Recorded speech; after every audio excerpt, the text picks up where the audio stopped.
لله وكفى وسلام على عباده الذين اصطفى أما بعد فأعوذ بالله من الشيطان الرجيم بسم الله الرحمن الرحيم ورفعنا لك ذكرك صدق الله العظيم. معزز صدر جلسہ اور سامعین کرام، حضور شافع محشر صلی اللہ علیہ وسلم کی ذات اقدس اعلیٰ و ارفع، احسن و اجمل اور باوقار و با اعتبار، تاجدار و بے غبار ہے. اتنی باصفا، باحیا اور قابل معیار ہے کہ زمین و زمان میں، مکین و مکان میں کوئی آپ کا ہم رتبہ و ہم پلہ نہیں ہے. آپ صلی اللہ علیہ وسلم کے تقدس، آپ صلی اللہ علیہ وسلم کے ناموس اور آپ صلی اللہ علیہ وسلم کی منقبت کے بیان و اظہار کے لیے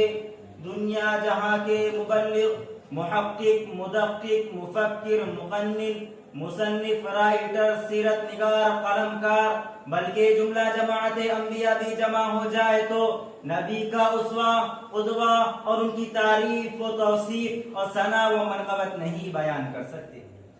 یقیناً وہ اپنی تمام تر کوششوں، کاوشوں اور جد و جہد کے بعد اس شاعر کی طرح آخر میں یہی کہیں گے جس نے مکمل 40 سال نبی کی شان اعلیٰ و عرفہ کے بیان میں قلم کو جنبش دی، لکھا اور خوب لکھا. جس نے نبی کی فراست، فطانت، فقاہت، فصاحت، بلاغت، نبی کی امانت، دیانت، سخاوت، نبی کی شجاعت، امامت، خطابت، عدالت، نبی کی شرافت، صداقت، شریعت، نبی کے اعمال، اقوال، افعال، نبی کے کردار، نبی کی گفتار، نبی کے انداز کی تجلیات و تفردات زیر اغتاث کرتا رہا. اور جب اپنی عمر کے آخری دور کو پہنچ گیا تو سارا دیوان اپنے تخیلات و تفکرات اور اپنے قلم سے نکلا ہوا سارا علمی خزانہ سامنے رکھ دیا اور سرکار مدینہ کو تصورات کی دنیا میں لا کر کہنے لگا: سرکار، میں نے کوشش کی اپنی حیات کا لمحہ آپ کی تعریف و توصیف، آپ کی ثنا و منقبت، آپ کی عفت و عصمت پر مختلف نعتیں، نظمیں، غزلیں،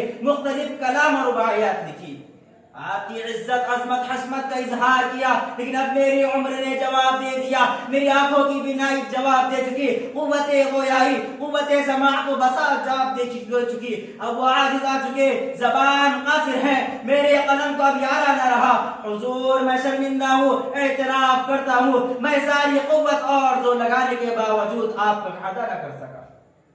اور یہ کہہ کر ادب ناز کرنے لگتا ہے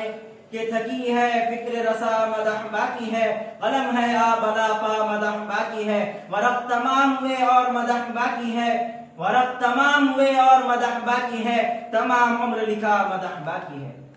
تو جی ہاں سامعین،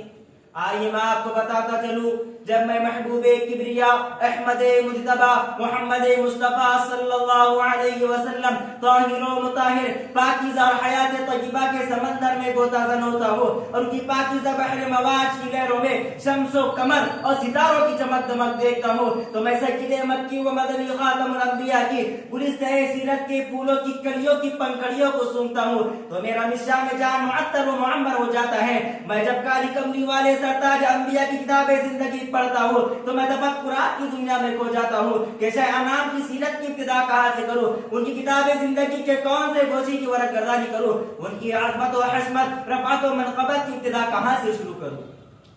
تو جی ہاں سامعین، وہ نبی اتنا اعلیٰ و عرفہ،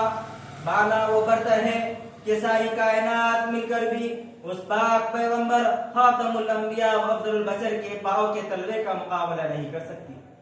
اس لیے کہ اگر نظر دوڑائی جائے آپ کی طفولیت کی طرف وہ بھی بے مثل ہے، اگر نظر دوڑائی جائے آپ کی شبابیت کی طرف وہ بھی بے مثل ہے، اگر نظر دوڑائی جائے آپ کی پوری زندگی کی طرف وہ بھی بے مثل ہے. لیکن ہے سرکار دو عالم کی ثنا اب بھی ادھوری،